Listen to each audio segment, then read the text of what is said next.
आपल्या इंग्लिशमध्ये असे भरपूर सारे वर्ड्स आहेत ज्याचं प्रोनाउन्सिएशन सेम आहे, पण स्पेलिंग, मीनिंग हे सगळं डिफरंट आहे.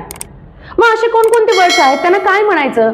त्यांना इंग्लिशमध्ये आपण होमोफोन्स म्हणतो, ज्याचं प्रोनाउन्सिएशन सेम पण मीनिंग आणि स्पेलिंग मात्र डिफरंट आहे. फॉर एक्झाम्पल्स आपण बघूयात. बघा, राईट, राईट.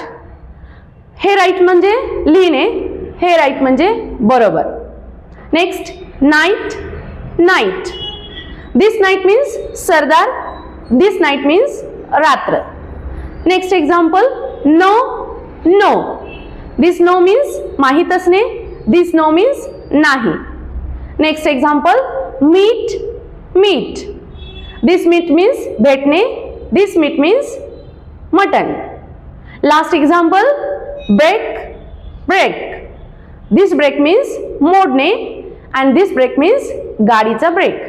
सो अशा पद्धतीने तुम्हाला फनी वेनं जर इंग्लिश शिकायचं असेल तर आजच आपल्या चॅनलला फॉलो करा.